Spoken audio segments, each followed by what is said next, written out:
Bueno, buenas noches, buenas noches a todas y todos.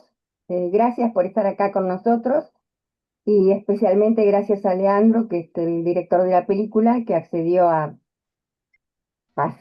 permitirnos pasar su película y además estar con nosotros para comentarla. O sea, doble mérito, ¿no? Bueno, para los que no sepan qué es el Llamamiento, es una organización política no partidaria formada por hombres y mujeres interesados en la profundización de la democracia, la equidad social y la soberanía para nuestro país y todos sus habitantes. Nos une el compromiso con las tradiciones nacionales, populares y democráticas del país. Representamos a un sector progresista de la colectividad judía. Aspiramos a un judaísmo plural en el que quepan todos quienes se sientan identificados con cualquier elemento de la tradición y cultura judía.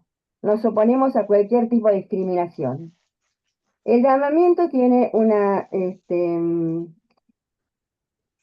un funcionamiento a través de distintas comisiones como ser la de prensa, la de derechos humanos, una de género, la de cultura, dentro de la cual está Cine Debate. Cine Debate que ya va a cumplir 9 años y que el llamamiento, de paso les digo, cumple ahora, la semana que viene, 10 años de su conformación, que fue en el 2015.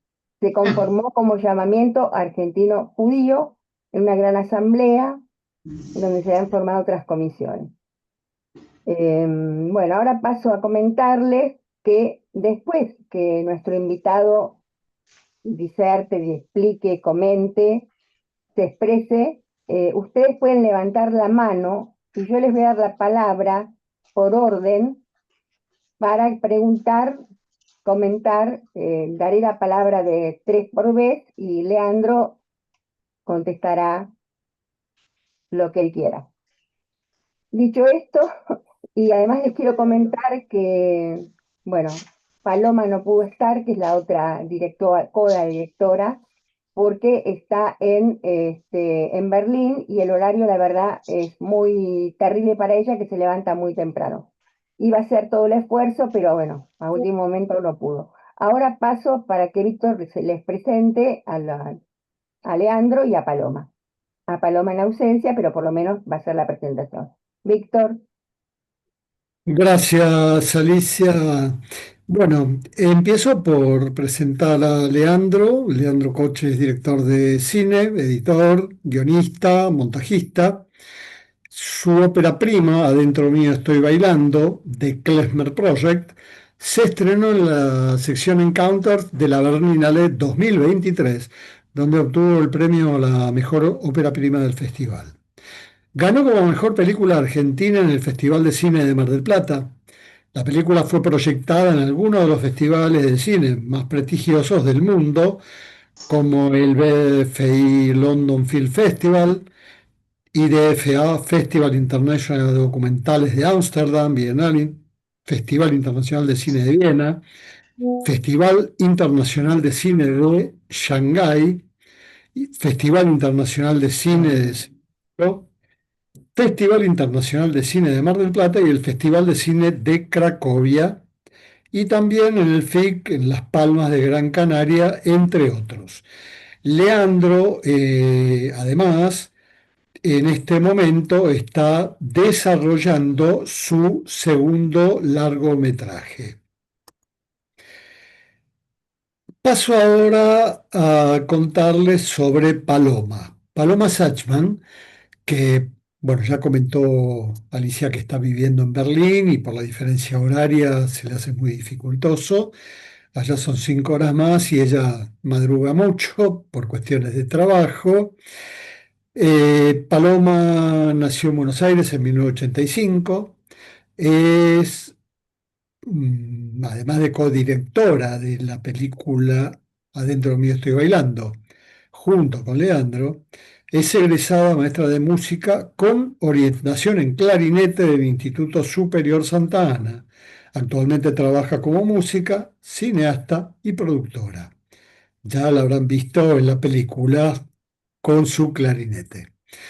Como cineasta, además de la que ya les comenté, Adentro mío estoy bailando, también el año pasado, el año 2024, estrenó un cortometraje. Eh, Como clarinetista, fue parte del elenco estable de Roberto Moldaski y la Valentín Gómez. Actualmente es parte de las bandas Oído Obsoleto, Jazz Tradicional y Blau, música con vientos y nuevas tecnologías. En 2018 creó Cultura Klezmer con el objetivo de crear espacios de formación para músicos y amantes de la música klezmer, con la premisa de que sean espacios de formación gratuita en ámbitos no religiosos con profesionales del más alto nivel. Dicho esto, y ya hechas las presentaciones de los dos directores de la película, le paso la palabra a Leandro para que nos comente acerca de la película y su experiencia de viaje y toda la historia que tenga bien contarnos. Adelante, Leandro. Bueno, gracias Víctor, gracias por la presentación. Hola a todos y a todas. Gracias por estar acá. Para mí es un placer. Eh, Siempre miro al llamamiento medio de costado, como queriendo acercarme un poquito. Estoy en un grupo ahí donde se arman unos debates muy picantes que siempre leo. Entonces para mí es un gusto estar acá presentando la película ante algunos de ustedes. Eh, Hace mucho que no hablo de la peli, eso les contaba a Víctor y a Alicia. Entonces también me divierte como retomar viejos pensamientos y viejas polémicas que la película siempre genera. Me parece como un lindo ejercicio. También hace mucho que no la veo, así que seguramente ustedes se acuerdan mejor de la película que yo, aunque estuvimos con Palu unos 7 años más o menos haciéndola. Desde que empezamos, como habrán visto, la película es un documental, pero también tiene una historia de ficción que lo atraviesa, pero sí que la película nació como un documental. De hecho, fue una idea de Paloma, que quería hacer un documental sobre música klezmer. Eso era todo lo que ella vino a proponerme a mí. Nosotros en ese momento éramos novios, estábamos empezando a salir. Yo estaba enamoradísimo de Paloma y cualquier proyecto que ella viniera a, a proponerme para mí era un gran proyecto, a pesar de que, como al personaje que yo interpreto en la película, a mí el klezmer era algo que no me interesaba particularmente, no lo conocía, en realidad no sabía nada, pero en general yo sentía como una especie de rechazo hacia todo lo que tuviera que ver con la cultura judía. Les contaba justo hace un ratito a Víctor y Alicia que mi vínculo con el judaísmo fue de algún modo esquivo hasta que nació este proyecto. Yo vengo de una familia judía en donde no hay tradición, no hubo nunca tradición religiosa, sí un poco cultural, pero tampoco tanto. Mi abuelo nació en Polonia y me contaba cosas que él se acordaba de chiquito de su shtetl, y para mí eso era todo. El resto, y de hecho, a mí lo que me pasaba era que mi abuelo me contaba historias que después yo no las, no veía esa repercusión, no veía como un correlato en la comunidad judía que yo conocía, que era básicamente la escuela secundaria a la que yo fui, que es la Ort. Entonces, para mí era mi abuelo, me contaba una historia de un judaísmo que no se parecía en nada al que yo estaba viviendo y experimentando propiamente. Entonces, bueno, ese era todo mi vínculo con el judaísmo era ese, y de hecho cuando terminé la secundaria me propuse no tener mucho más vínculo, no fue una experiencia grata para mí, y dije, bueno, para mí el judaísmo se terminó acá. Fue el paso por esta escuela, y nada más. Hasta que un día vino Paloma, en el comienzo de nuestra relación, a proponerme este proyecto, y yo, un poco como el personaje de mi película, le dije que sí, que me recontra interesaba y que me pareció un hermoso plan, a pesar de que no era así. La verdad es que a mí me encantaba la idea de compartir un proyecto con Paloma, pero el tema no particularmente, digo, como no, era un tema sobre el que yo no sabía nada, yo no tenía, esta es mi primera película, la de Palu también, entonces para mí era como, bueno, finalmente voy a hacer una película. Yo tengo 41 años y trabajo en cine desde los 20. Esa parte de la película en donde mi personaje trabaja filmando casamientos es ficción. Digo, yo desde que soy muy chico trabajo en cine y para mí esta era como, bueno, mi primera película. Y mi primera película va a ser sobre un tema que no manejo para nada. Pero bueno, así nació y en un momento surgió la idea de decir, che, esto que me está pasando a mí puede ser divertido para ponérselo a un personaje y contar la historia de un personaje que le dice a una chica de la cual se enamora, que está haciendo un documental sobre Klezmer solamente como para poder pasar tiempo con ella, y la chica le dice, bárbaro, mostrame lo que tenés filmado porque me recontra interesa. Entonces el tipo tiene que salir a filmar un documental de verdad porque no tiene nada filmado y para tapar su mentira tiene que salir a hacer una película. Esa fue como el puntapié inicial para empezar esta película, la parte de ficción. Ahora, ¿qué pasó? Nosotros hicimos un viaje a Europa del Este en el año 2016, hace ya casi 10 años, para hacer una investigación para la película. Digamos, para Paloma eso era el rodaje de la película, porque ella no tenía idea lo que era meterse a producir un largometraje, porque ella no viene del cine, ella es de formación clarinetista y esta fue su primera experiencia en el mundo del cine. Entonces, lo que para mí era un viaje de investigación, para ella era el rodaje. En ese sentido no estábamos tan de acuerdo, pero en ese viaje, que filmamos obviamente todo lo que nos iba pasando, yo descubrí algo que a mí por primera vez me interpeló, a mí como argentino cineasta de familia judía, que fue descubrir que hubo un judaísmo anterior al Estado de Israel y anterior a la Segunda Guerra Mundial, que tuvo un hermoso periodo de convivencia con sus vecinos, en donde nació esta música. Esta música nace en el seno de la cultura yiddish, en los pueblitos, en donde los músicos judíos compartían con los músicos gitanos, con los músicos rumanos, con los músicos moldavos, con los músicos ucranianos, y también con los húngaros, y también los polacos, pero bueno, eso ya me excede porque ese territorio no lo exploramos tanto. Nuestra película se ciñe a la región de Besarabia, pero solo a la parte que está comprendida entre Rumania y Moldavia y el sur de Ucrania. Y ahí hay mucha comunidad húngara también. En el sudoeste de Ucrania hay muchísimos húngaros, porque eso antes era Hungría, pero bueno, no me quiero ir por las ramas. ¿Qué encontré yo ahí? Encontré historias de un judaísmo no territorial.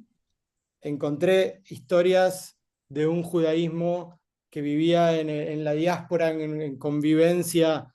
Yo no quiero idealizar porque no estuve ahí y todos sabemos cómo terminó, pero en una convivencia pacífica e integrada con sus vecinos y un judaísmo que compartía cultura, y una cultura que se nutría de otras y nutría a otras, en contraposición a un judaísmo mucho más endogámico que fue el que yo conocí. Y lo más interesante de todo lo que encontramos también en ese viaje fue que obviamente judíos no quedaron ahí por el holocausto y porque los que sobrevivieron al holocausto emigraron, tanto como para Israel la mayoría, y algunos para América, Sin embargo, las melodías klezmer que habían nacido en el marco de la cultura yiddish todavía sobrevivían en los hijos y los nietos de los gitanos que convivieron con los judíos antes de la Segunda Guerra Mundial.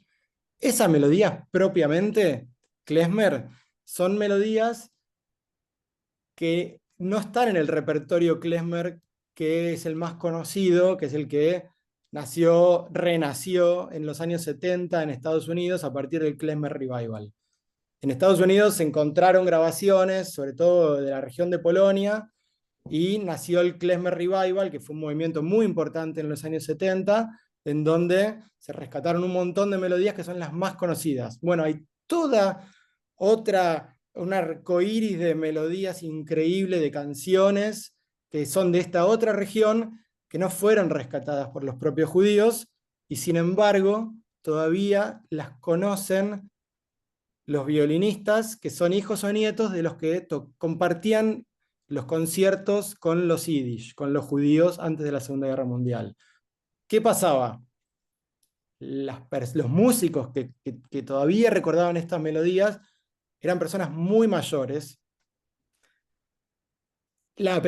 Aprendieron estas melodías de forma oral, porque en esa región la música se enseña a través de la tradición oral. El padre se le enseña al hijo, y si tu padre es violinista, seguramente vos vas a ser violinista y tu hijo va a ser violinista, o al menos eso era así hasta el año 2000, más o menos, cuando la Unión Europea cambió las reglas del juego.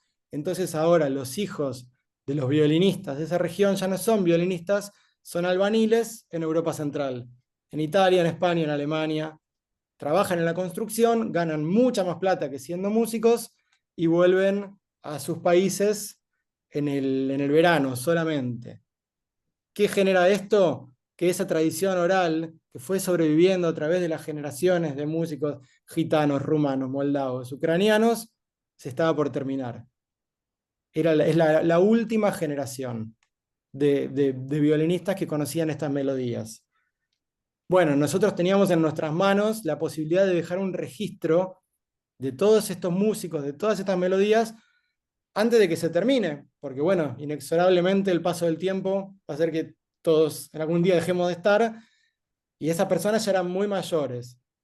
Entonces, encontramos ahí algo urgente, algo necesario. Nuestra película de pronto tenía una razón de ser a nivel universal, digamos, a nivel personal. A mí lo que me pasó es que descubrí, sí, descubrí yo, porque no conocía la historia o una parte de la historia de la cultura yiddish, y me impresionó muchísimo porque a mí nadie me la contó. A mí, que vengo de una familia judía y que fui a una secundaria judía, nadie me contó esa historia. Y yo pensaba, si a mí nadie me la contó, como yo, debe haber un montón de gente de mi generación, yo tengo 41 años, que viene de familias que hablaban el yiddish y que vivían en el marco de esa cultura y que no tienen la menor idea de lo que fue, de cómo se vivía, de la cantidad inmensa de arte que se generaba, de teatro, de literatura, de poesía, de música. Bueno, a mí eso realmente me convocó a hacer esta película, porque yo pensé esto, si yo no sabía nada de esto, como yo debe haber miles. Y me parece importante contar esta historia, de la cual me quedé pensando esto que estaba diciendo de la cultura, que casi que hoy en día lo único que sobrevive de esa cultura es la música, porque el teatro en yiddish quizás cada tanto se hace una obra, pero no queda nada. Literatura, que yo sepa, no se escribe. Poesía tampoco. Bueno, la música, que es lo que está más vivo de esa cultura, paradójicamente, es la música que no tiene el idioma, que es una música instrumental, porque sí que hay canciones, hay un montón de canciones en yiddish, pero tampoco se escucha tanto. Lo que se escucha, vos vas a un casamiento y se escucha el klezmer. Todos esos elementos, para mí, fueron súper convocantes, súper motivadores para hacer esta película, y así nació.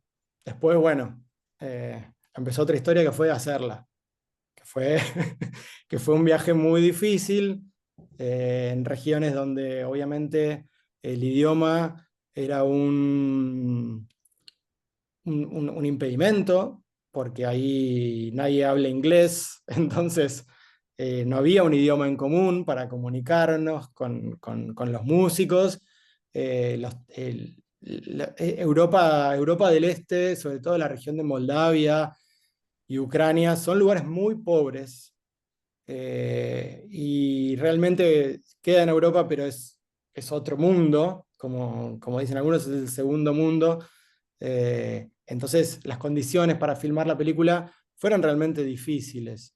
Ni hablar que a los 2 meses que terminamos de filmar en Ucrania empezó la guerra y todos los lugares en los que filmamos dejaron de existir tal y como nosotros lo filmamos. Y también la vida de las personas a las que filmamos cambió radicalmente. Entonces también la película en ese sentido se convirtió en un documento más de algo que ya no es como era en el momento en el que filmamos la película. Y bueno, haciéndola aprendimos muchísimo, conocimos a gente increíble, conocimos músicos increíbles, conocimos las aldeas y los pueblos donde vivían los judíos que hablaban en yiddish, y para mí, por ejemplo, la familia de mi abuela, la de mi abuelo no porque era de Polonia, pero la de mi abuela sí, que era de Jedinets, en Moldavia. Para mí eso fue una cosa muy emocionante y muy impresionante ver que también son pueblos que están, como cuenta Bob Cohen, el etnomusicólogo que entrevistamos en la película, están muy arraigados en sus tradiciones y parece que vivieran como hace 100 años, porque fue su manera de algún modo de defenderse contra lo que fue la homogenización cultural de la Unión Soviética, según cuentan, ¿no? Yo de esto estoy repitiendo lo que escuché, no tengo la menor idea, pero lo que contaban era que la Unión Soviética quería hacer una única cultura de la Unión Soviética. Entonces estos pueblos más chiquitos, donde no llegaba tanto la fuerza policial del régimen, se guardaron mucho en sus tradiciones, y la verdad es que se siente, porque vos vas a estas aldeas y la gente está vestida con ropas que parecen como disfraces folclóricos, pero no lo son, es la ropa que usan en su día a día, y realmente se nota como parece que uno que viajar en el tiempo. Mucha gente ni siquiera maneja dinero. Por ejemplo, la señora que a nosotros nos alojaba en su casa, que nos terminamos haciendo amigos de ella porque fuimos muchas veces a su casa, tenía una vaca y ella ordeñaba la leche y después la cambiaba por pollo, la cambiaba por carne de cerdo, y así vivían. Y para nosotros saber que hoy en día existe todavía eso en el mundo fue como muy choqueante y a la vez un aprendizaje muy grande. Digo, no solo aprendimos sobre cultura yiddish, sobre música klezmer, sobre qué pasó con la cultura yiddish, ¿no? Que es uno de los temas de la película, la pregunta de la película. La película se hace una gran pregunta, que es, ¿qué pasó con la cultura yiddish? Si bien hubo un holocausto, de los que hablaban yiddish, se asesinaron a 2/3 partes, pero 1/3 sobrevivió. ¿Y qué pasó con esa cultura? Bueno, la película intenta hacerse esa pregunta. Intentamos no dar respuestas porque siempre es mejor hacer preguntas que dar respuestas, pero esa es la pregunta, el núcleo, la fuerza de la que nosotros partimos como para filmar a todas estas personas, escuchar estas melodías, contar esta historia de amor. Y bueno, no sé cuánto de eso se ve reflejado en la película, ya me dirán ustedes. Y aquí quedo para responder las preguntas que quieran hacer.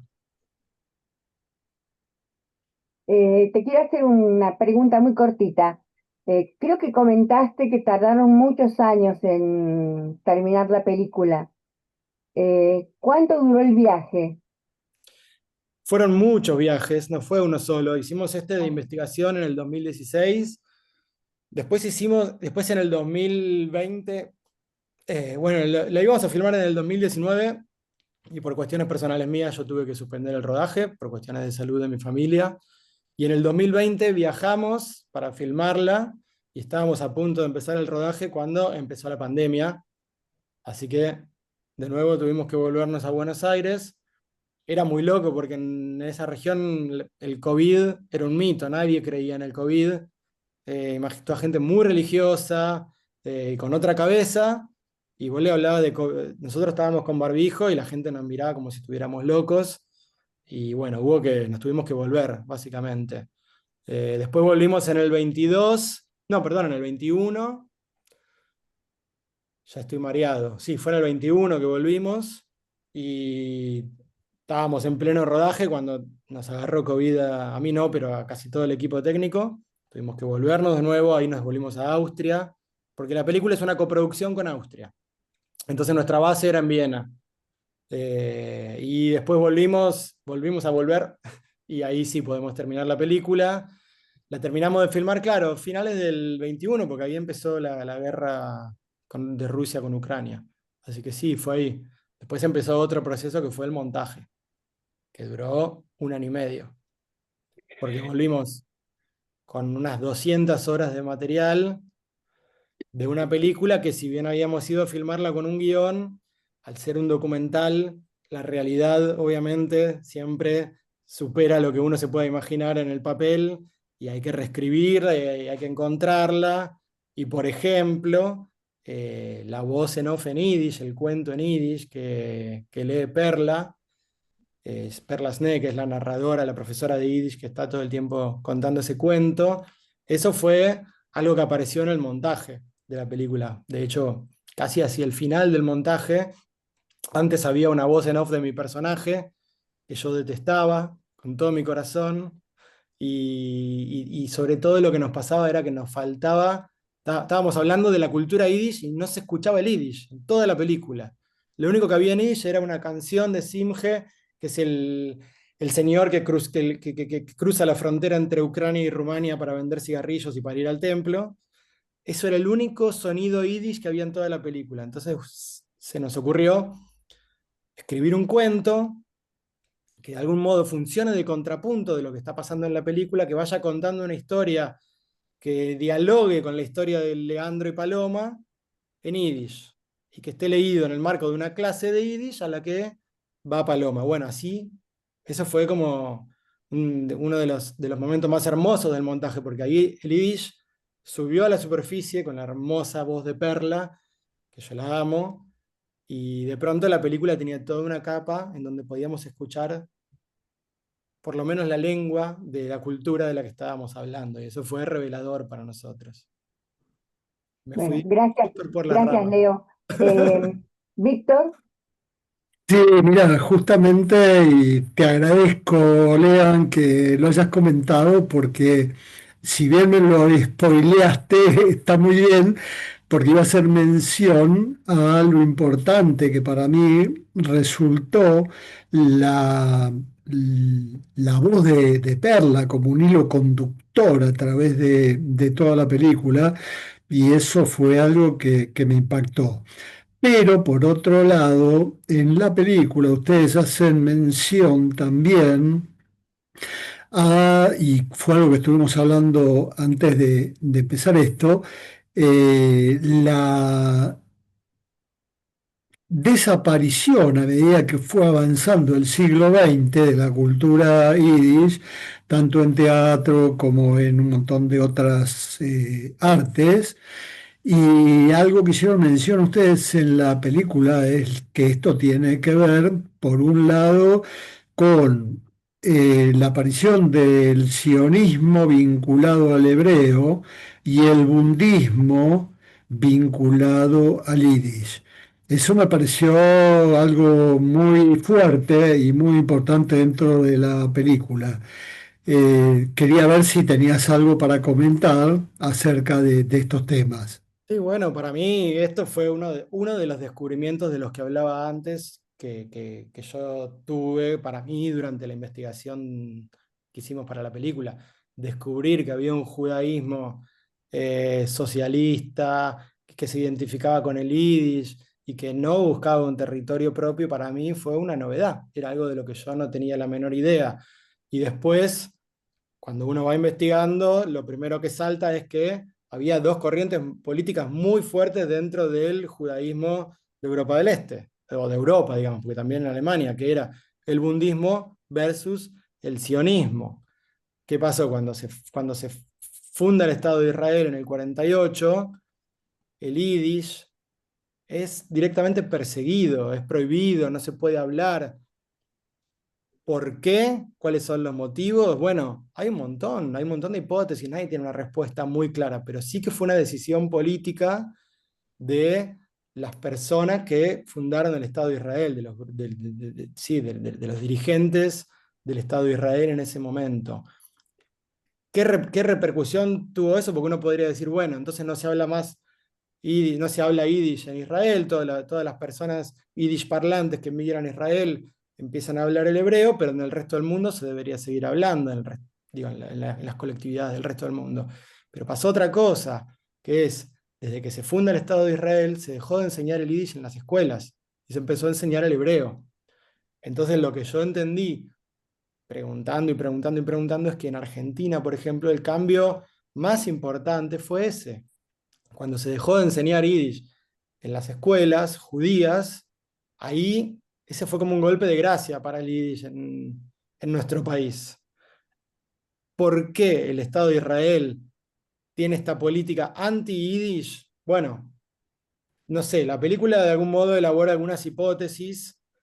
A mí me gusta pensar diferentes respuestas. Yo no tengo una respuesta para dar. Cada persona con la que hablas tiene una teoría y en general son muy lindas, que tienen que ver con la idiosincrasia del Yiddish, con algo que era propio del Yiddish, que era una lengua muy pacífica, una lengua que casi no tenía palabras para la guerra y para las armas. Era la lengua que hablaban las madres y las abuelas, lo cual la identificaba mucho con el género femenino.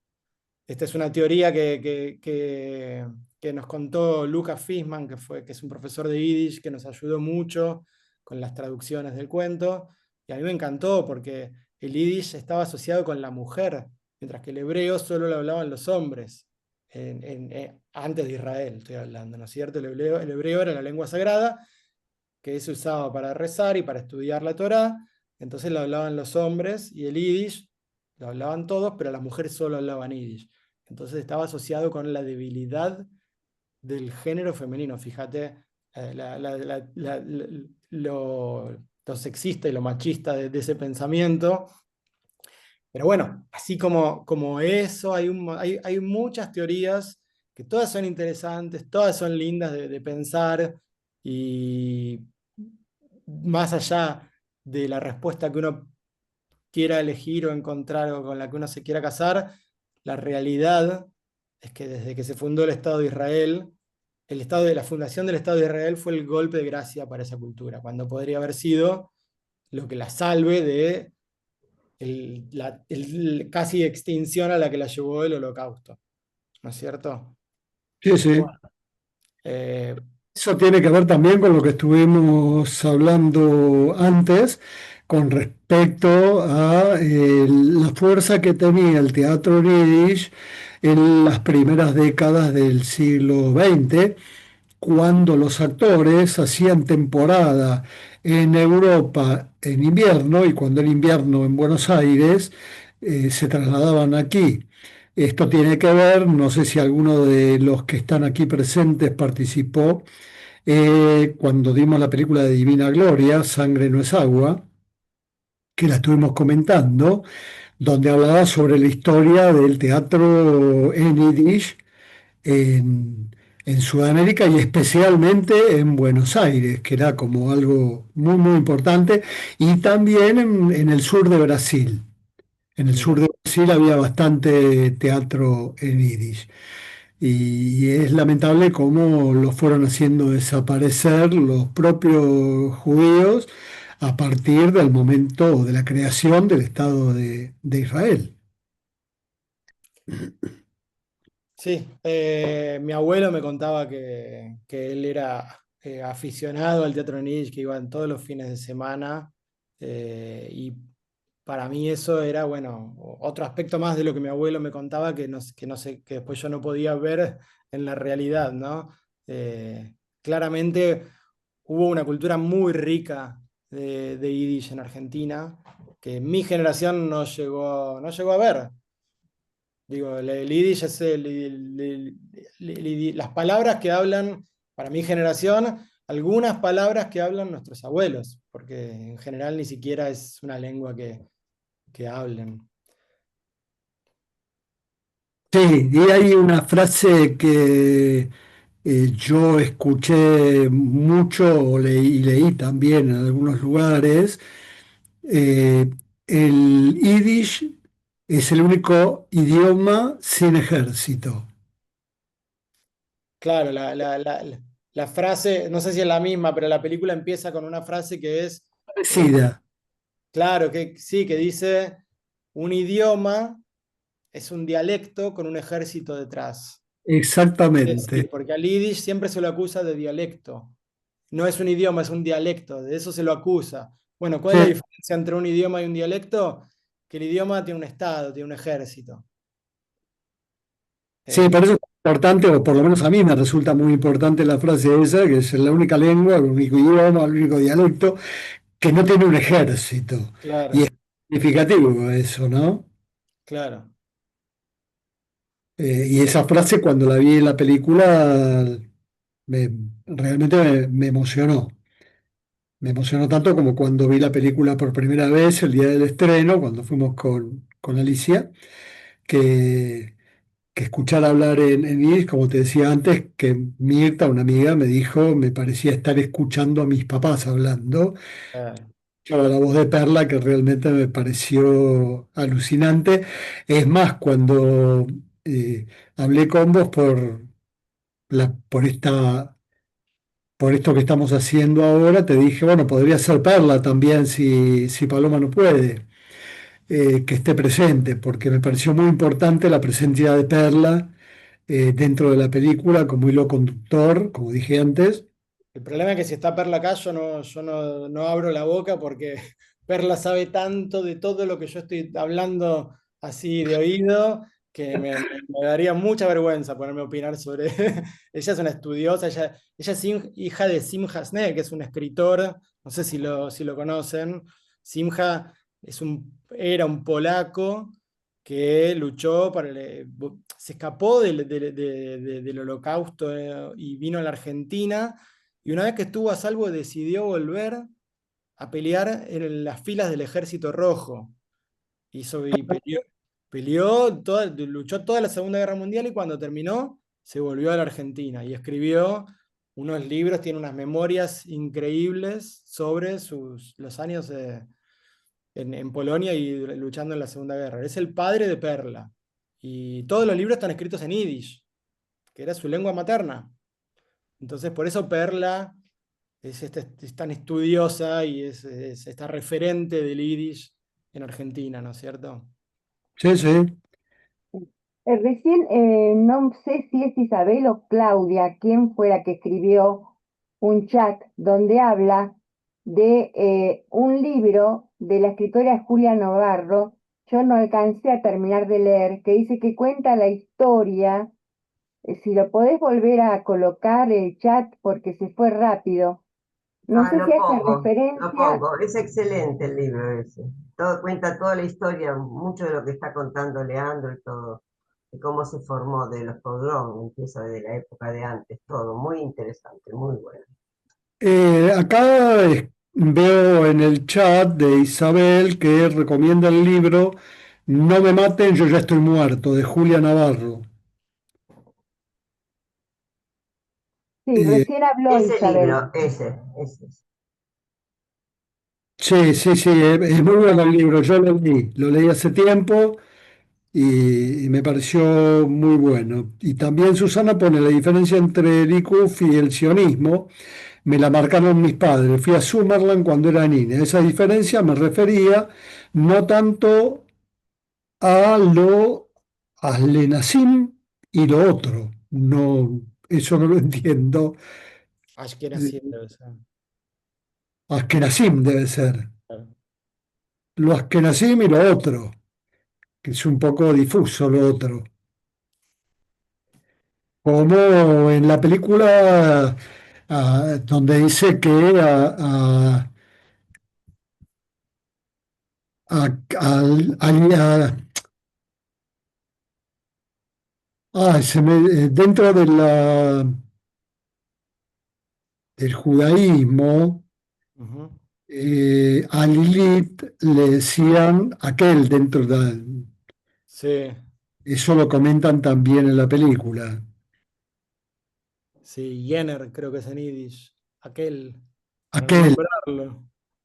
para no nombrarlo, exacta, no, para no nombrarla, porque se refiere a Lilith. Claro, bueno, nosotros pusimos Lilith porque es la versión femenina del demonio, pero Sí. es una cosa medio ambigua, ¿no? El narrador de ese cuento, eh, no sé si es masculino o femenino. Lo está narrando, lo está leyendo Perla, pero el cuento tiene un narrador. El cuento, vale aclarar que lo escribimos nosotros con Paloma, no es un cuento de Simger, a pesar de que copiamos descaradamente su estilo, sin ningún tipo de vergüenza, para poder crear un cuento al mejor estilo literatura yiddish. Nos leímos muchos libros de cuentos de Isaac Bashevis Singer y de ahí robamos todas las ideas para escribir ese cuento que aparece en la película. Están perdonados. Gracias. Yo creo que Singer, donde sea que esté, no nos perdonó. Seguramente, seguramente. Así que bueno. Alicia, ¿alguna? Eh, no, estaba reflexionando nada más. Me acordaba del Teatro Is, que fue el último que se sostuvo con las obras en Yiddish. Yo fui a la última, que después se cerró. Trataba de recordarme quién era la persona que me llevó, que justamente escribía en Yiddish libros, pero no me puedo ¿En qué acordar año el fue nombre, eso, por eso no Alicia? quise decir nada. ¿En qué Eh, año fue, te Creo que fue acordás? la última persona que conocí que escribió algo en Yiddish acá. ¿Te acordás en qué año fue? Ya me estás pidiendo mucho. Mira, me parece que, uy, fácil, te digo 40 años, fácil. Ok, impresionante. Una de las cosas que me pareció muy interesante, la presencia de Sergio Lehrer en la película, que fue el que tradujo la marcha peronista al yiddish. Sí, total, falleció hace poco, Sergio, no sé Así, si sí, sabías. sí, sí. Sí, sí, sí, era un Bueno, personaje. eh, Divino, Sergio. ¿esto querés hablar? Levantaste la mano. Ahí está. Sí, en realidad lo que le quería decir, digamos, no es una pregunta, que yo todo el casamiento del final, vos decís que es ficción y yo me lo tragué todo, digo. No, no, no, eso documental. Juro que además estábamos con mi compañera y dije, mirá qué bárbaro, qué bueno, y lo vimos juntos, ese casamiento, y nos pareció tan real, y No, bueno, perdón, no te quiero interrumpir, Héctor, pero el casamiento es 100% documental, no es ficción. está, No, no, no, por eso lo que yo decía es que la película es un documental que está atravesado como cosido por una historia de ficción. Pero todos los músicos, todo lo que vos ves ahí es 100% documental. La única ficción maravilloso. somos Paloma y yo. Eso es lo único que hay de ficción en la película. Muy, muy interesante, ese casamiento me pareció maravilloso. Ese Y esa casamiento, música, sí. que es una derivación del klezmer o es... Bueno, hay tres canciones en esa secuencia, es un plano muy largo, ¿no es cierto?, que va siguiendo a Sí, la procesión de la boda. Tocan tres canciones, es una fanfarria, que ahora no me acuerdo el nombre. Una de las tres canciones que tocan es klezmer, es música klezmer directamente. Las otras dos son moldavas, pero viste, es imposible, dice, yo sé que es klezmer porque Bob Cohen, que es el etnomusicólogo que se especializa en saber qué música es de Klezmer y qué no, nos dijo, esta es Klezmer. Si no, Ah, yo ni me entero. Paloma, que es también especialista en Klezmer, sí la conocía. Ahora, fíjate qué interesante que la tradición es muy parecida a lo que se cuenta en los relatos de lo que eran los casamientos en los judíos en los shtetls, que iban a la casa del novio, de ahí a la casa de la novia, de ahí a la casa del testigo y de ahí bueno, en este caso a la iglesia, en el caso de los judíos irían al templo, pero era una procesión que va avanzando por todas las casitas del pueblo y la gente se va sumando y es una fiesta que dura todo el día. Nosotros llegamos al casamiento a las 9 de la mañana, la gente ya estaba tomando sus bebidas espirituosas y nos fuimos nosotros a las, creo que 12 de la noche, nos fuimos y la gente seguía hasta el otro día de fiesta. Duran 48 horas por lo menos y los músicos no paran de tocar. Entonces, para mí es increíble porque yo, para hacer la película, leí mucho sobre historias de músicos klezmer y era exactamente así.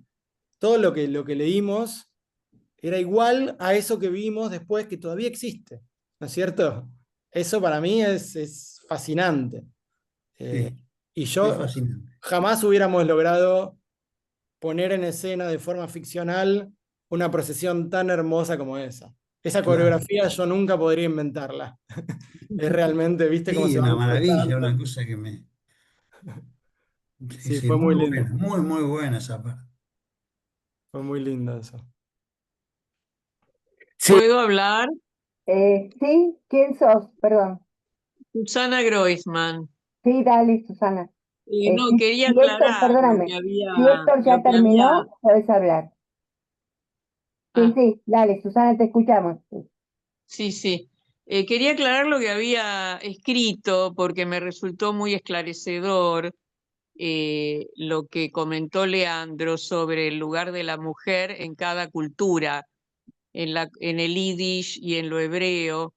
Y también me parece como que el yiddish y la diáspora hablan de difusión cultural, de integración, de interacción entre culturas. En cambio, el hebreo sionista quizás habla más de poder, de territorio que a todos nos interesa, obviamente, pero un territorio sobre el cual ejercer un poder, en el cual tampoco hay mucha integración de culturas. Entonces, la verdad que no lo tenía muy claro esto y me pareció muy enriquecedor. Y bueno, me motiva, ¿no? A seguir indagando. Eso quería decir. Bueno, gracias, Susana. Sí, para mí, pensar una definición de cultura es algo que a mí se me escapa. La gente habla de cultura y yo creo que es un concepto muy difuso, porque cultura son un montón de cosas, ¿no es cierto? Lo que yo estoy seguro, es una certeza mía personal, es que las culturas se enriquecen cuando se mezclan. Como todo, ¿no es cierto? Como todo. Si algo se vuelve Exacto. endogámico, se va como quedando estanco y se va como secando, no crece, no cambia, no muta. En cambio, cuando las culturas se mezclan, ahí nacen cosas nuevas. Y eso es lo que a mí más me interesó de la cultura yiddish. Pensar que se mezclaban con los vecinos, ¿no es cierto? Que no era un Mm, judaísmo endogámico. Eh, bueno, yo no lo Bueno, viví, son las cosas que pudimos investigar y las pruebas están, ¿no es cierto? La película es una prueba de eso, porque que esos mm, gitanos todavía conozcan las melodías es prueba de eso, ¿no es cierto? claro, gracias. gracias, Leandro. Mira, Ah, yo gracias te a quería vos. comentar que eh, yo tengo una historia un poco parecida a la tuya. Jamás tuve contacto ni fue a una escuela de la colectividad, ni a un eh, club de la colectividad. Me crié en escuelas públicas, vivía en Ramos Mejía. No tenía ningún contacto. La cultura para mí era la transmisión oral de mi abuela, de su infancia, de los pogroms, la cocina de mi otra abuela, los olores y las historias que yo conocía esa es la cultura y desde ese lugar me sentí siempre judía. El llamamiento argentino judío, confieso, es la primera vez en una institución llamamiento argentino judío que yo me encuentro integrada, donde sentí que podía estar porque sentía que sí me representaba por su pluralismo. Ujú. Esta película fue como una especie de viaje de emociones para mí. Reencuentro con sensaciones, reencuentro con sensaciones desde mi infancia, de los cuentos, las narraciones de mi abuela, de algún casamiento que he ido, de algún primo que se ha casado, o aunque no se haya casado por ceremonia religiosa, pero en las fiestas siempre la música existió, siempre los bailes. Entonces, esa película en ese sentido para mí fue como a ver, sumergirme totalmente. Cerré los ojos, cerré los ojos no, escuché y miré y sobre todo escuché. Fue como un viaje a la nostalgia. Me pareció maravillosa en ese momento.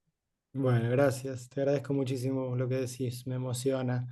Y para nosotros también fue como todo, fue todo descubrimiento. Y bueno, creo que esta es una época muy difícil, ¿no? Para pensarnos como judíos, para pensar, eh, no sé si muy difícil, pero muy desafiante, es una época en la que hay que realmente, o por lo menos a mí lo que me pasa es que todo el tiempo tengo que pensar dónde me quiero parar, o sea, dónde me quiero parar yo a conversar sobre lo que está pasando, ¿no es cierto? Que por lo menos a mí es algo que todos los días me genera una angustia terrible. eh, y creo que la película a mí me enseñó muchísimo sobre por lo menos la historia de mi propia familia, y supongo que como la mía debe haber un montón, así como contás de la tuya, que parece que nuestras historias son bastante similares. Siento que, bueno, que estos ejercicios de reflexión y de pensamiento son muy necesarios en este momento para poder eh, aunque sea ponerse a conversar sobre lo que está pasando y si se puede cambiar algo, muchísimo mejor. Pero bueno, no sé, a mí por lo menos me pasa eso, como me parece que esta época, obviamente me estoy refiriendo al genocidio en Gaza, ¿no es cierto? Ese es como algo que a mí también, bueno, también me hizo pensar en la película, ¿no es cierto? Porque cuando nosotros hicimos la película, la situación en Gaza ya era desesperante, ya había un apartheid, pero no había un genocidio todavía. O si había un genocidio era por goteo, era de a poquito, ¿no? Como que los iban matando, pero no como ahora, que parece la solución final, parece ya un exterminio sí, inexorable. Y yo me preguntaba, bueno, ¿cómo habrá envejecido la película, ¿no? En ese sentido, porque si yo tuviera que hacer esta película hoy en día con un genocidio ocurriendo en Israel, en Gaza, perdón, eh, no, no sé si podría hacerla, porque es una película que habla sobre la cultura judía. Entonces, eh, si bien Israel es una parte muy importante de la película y el rol que tuvo Israel en el cambio de esta cultura, en que la cultura se convierta en lo que es hoy, en lo que queda hoy de la cultura yiddish. eh, yo siento que, bueno, habría sido otra película probablemente, ¿no es cierto? Yo no podría hablar de Israel como hablé en la película hoy en día. Si bien yo miro la película y digo, bueno, no estoy diciendo nada con lo que no esté de acuerdo, no es que me arrepiento ni me avergüenzo de nada de lo que dije, eh, hoy en día sería diferente. Y bueno, nada, son ejercicios y momentos diferentes y está bueno pensarlo y, y seguir hablando sobre estas cosas todo el tiempo, no sé. Bueno, gracias, Leandro. Daniel, querías hablar. Hola, hola, hola. Sí, la verdad que la película me parece fundamental. A mí me pareció hermosa. Yo la vi en la Benito Nazar y los escuché a ambos hablando de la película, y eso fue también esclarecedor, porque vas a lo concreto. Yo tengo la misma búsqueda que vos, si bien yo vengo de una familia dividida, digo, un abuelo que viene del lado yiddish y el otro el hebreo, entonces la familia, yo era el judío de la pública, y del otro lado eran los de... Entonces siempre los miraba como algo extrañado, pero me parece, y yo también fui a un colegio nacional, donde la mitad de los apellidos son judíos, y la mitad de esos apellidos judíos no son de mitad de, ¿no? De mezcla. Entonces, uno a veces con estos temas del Yiddish y qué sé yo, de lo que está pasando en Gaza, tiene mucho cuidado con los compañeros del secundario, porque hay muchos que vienen de la colectividad, que se formaron no solamente en la Hort, vienen desde chiquititos. Y la verdad que es esclarecedor esto de la historia de Yiddish, cómo el sionismo fue tapando. Creo que es maravilloso poder verla hoy y sigue hablando de estas cuestiones, y uno puede realmente entender a esos compañeros qué es lo que les puede estar pasando para sostener algunos discursos y algunas acciones. Y creo que tiene que ver con esto. Básicamente, las escuelas son sionistas.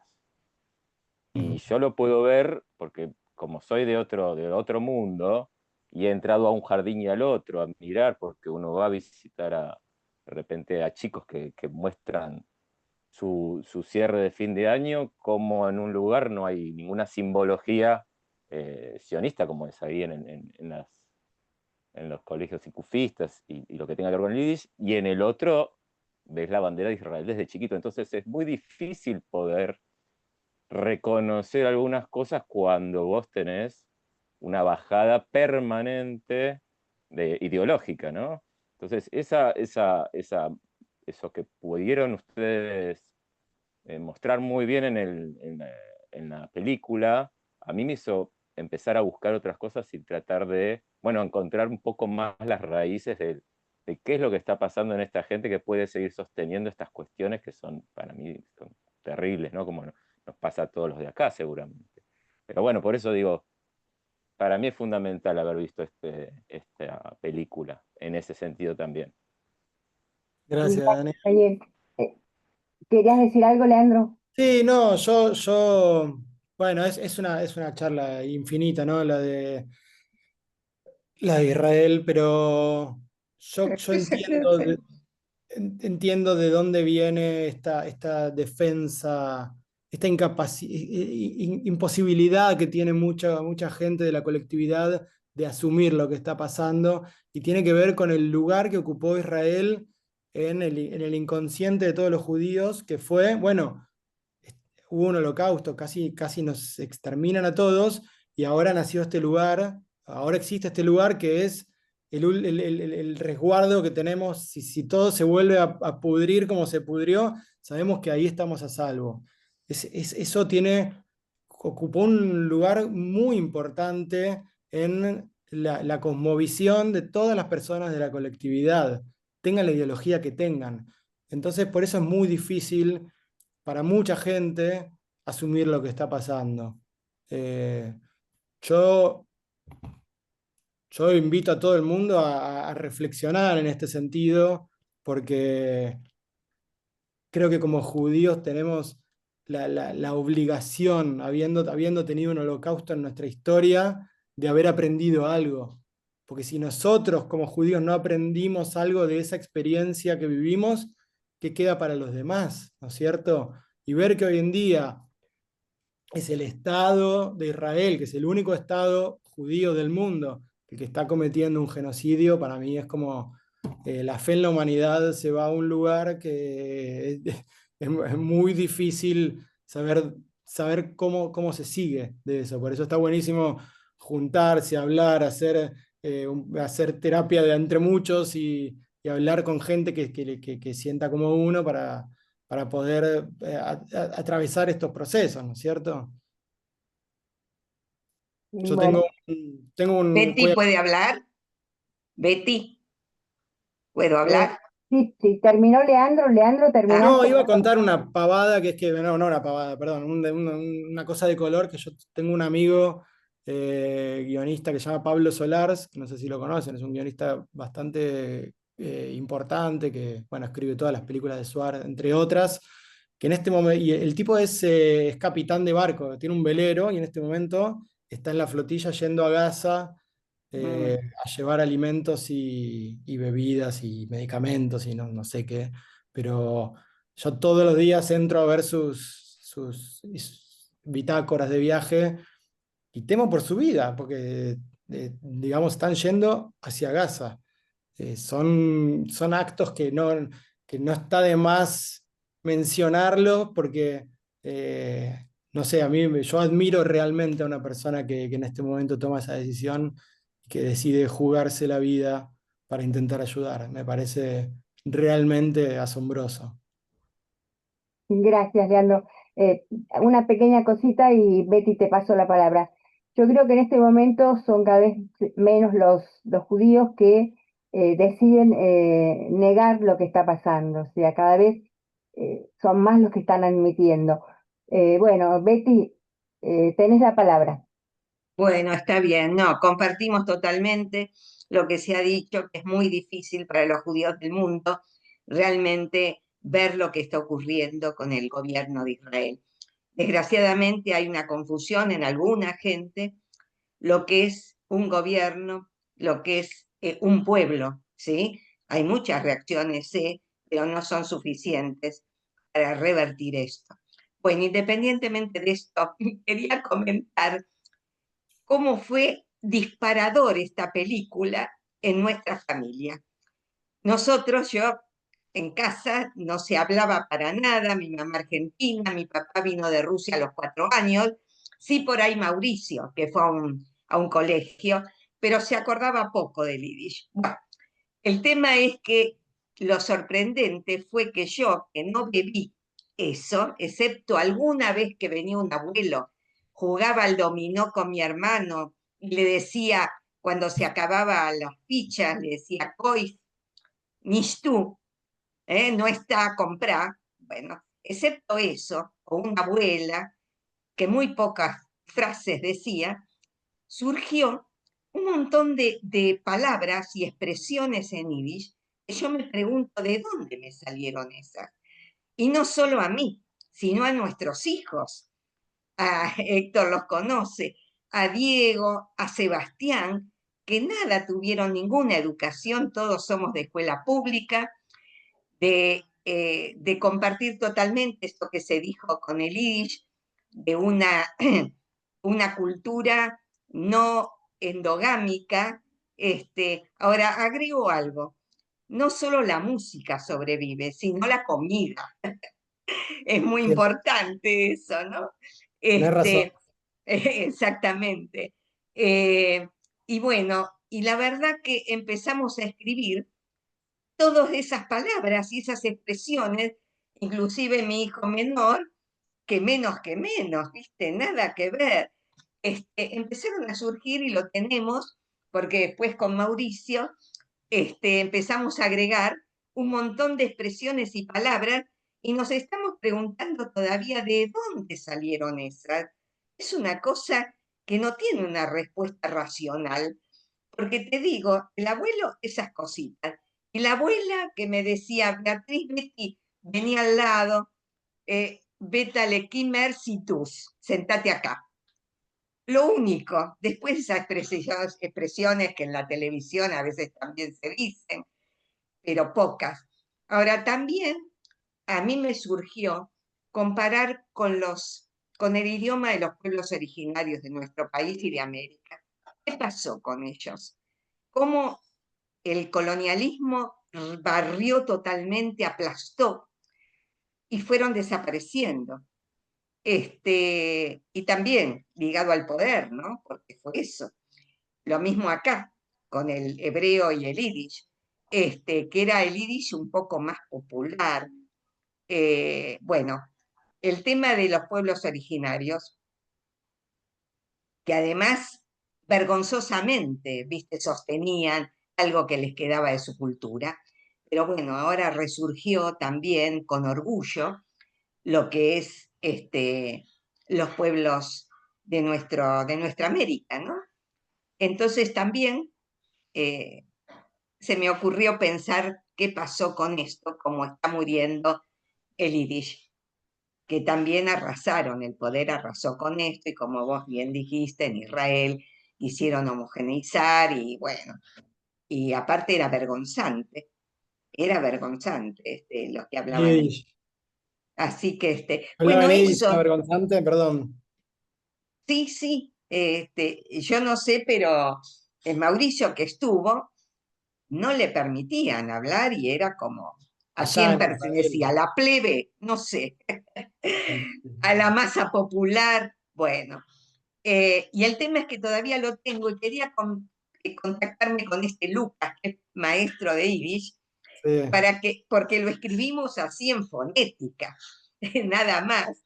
Y queríamos de alguna forma darle forma y explicarnos qué pasó, que surgió esto, inclusive en nosotros, más que yo, que no tuve para nada contacto con esto, y menos que menos mis hijos.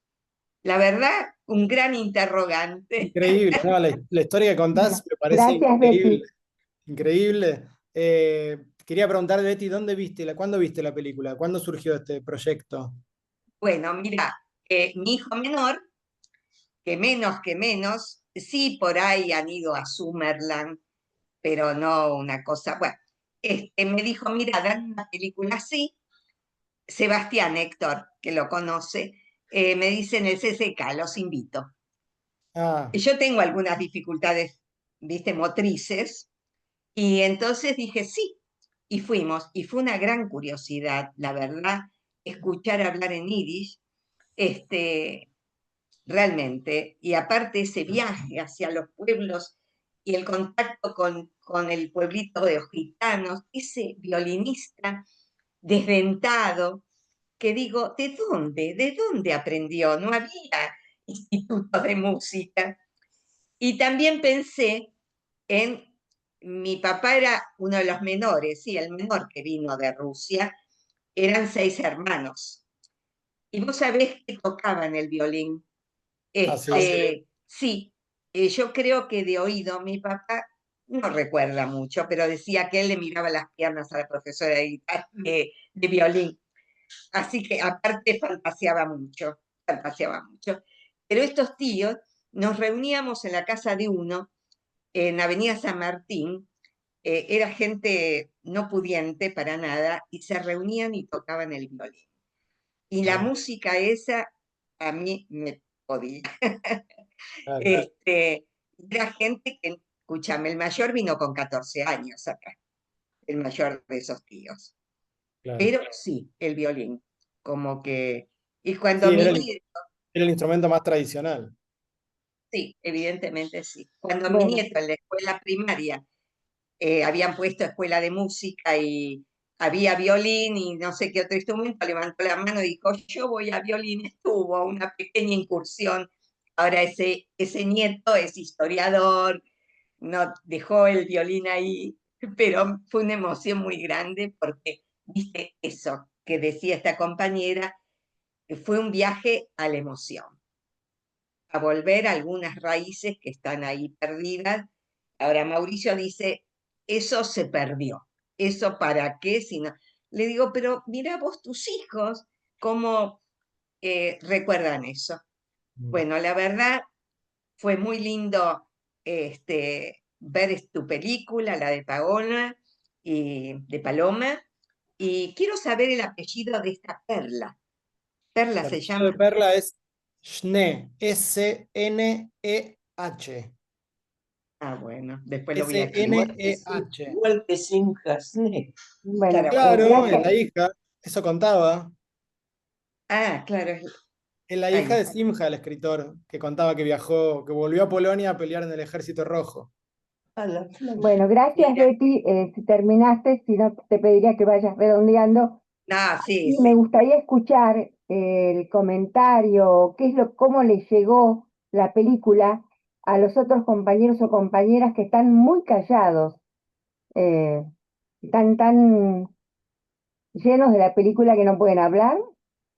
Y si no, bueno, le Alicia, pedimos, mientras juntan coraje, déjame decirle a Betty que me escriba para que la contacte con Lucas, porque esa historia que me acabas de contar a Lucas le va a encantar, con Lucas Fisman, y Sí, seguro sí, te va a perfecto. ayudar a traducir las palabras. Así que después Genial, pedile a Víctor genial. mi contacto o a Alicia y yo te contacto con Lucas. Ay, Yo- perfecto. Muchísimas gracias. ¿Puedo no, decir algo más y nada más? Lo del Perfecto. llamamiento, que no me mandan más. Nosotros hemos participado de algunas cosas del ¿por qué no llamamiento. mandás, Betty, no sé quién puede, ¿por qué no escribís no te llega del llamamiento a las invitaciones? ¿Estás No, diciendo? no me llega más. Bueno, no sé, ¿el contacto lo tiene Héctor? Con Héctor, claro. Bueno, Héctor, después me pasás el contacto de Betty, así la volvemos a incorporar en la lista. No se te escucha, estás muteado. Yo tengo el correo electrónico y el teléfono, el celular. Bueno, pasame eso y Yo yo te lo lo... paso, sí, sí, sí. Dale, bárbaro. Ya vas a estar conectada, Había Betty. otra gente que yo Antes. he citado, me dijeron que les mande el anuncio de la película. Yo le envié, en general se los mando a Víctor los correos electrónicos, pero es raro que no vengan porque no los deben estar recibiendo. Mm. ¿Sabes? Puede ser, por lo que te comenté, que hubo un problema con la plataforma No, de... no, pero ya viene de Bueno, otros meses. mandame el contacto de Betty, que yo la ingreso en el Sí, WhatsApp sí, y también en el ok. bárbaro. Bueno, estuvimos disgregando un poco, esto fue aparte. Eh, si quieres agregar algo más, Leo, porque evidentemente tu película los conmocionó tanto que no. No, si no hay más preguntas, yo creo que ya hablé un montón, no se me ocurre más que decir. Eh, Nunca hablo tanto, así que No ya. te creo, no creo que nunca hables tanto porque diste muestras de que sabes hablar y hablas No, pero mucho. tiene que ser así. No, no, no hablo, no, no, Acá no. dicen que la película es muy interesante y algo como una novela y una... Escucho ahora. Me perdí la otra parte del chat. Si lo podés leer, Víctor, ¿Qué parte? La no sé, película un es chat que subieron interesante. recién, pero que se fue rápido. Va avanzando desde una novela romántica a cuestiones profundas, Eso sí. pasando por Spinoza a un ritmo excelente, pero el debate es interesante la mención de Spinoza, ¿no? Por la concepción Ah, de Dios que tenía Spinoza, ¿no? Sí. De pensar en Dios como todo lo que hay, todos los elementos que tiene. Y Einstein toma, cuando le preguntaban a Einstein que si creía en Dios, decía, yo creo en el Dios de Spinoza. mira. Porque él piensa que la naturaleza se puede interpretar a partir de la matemática, de la física.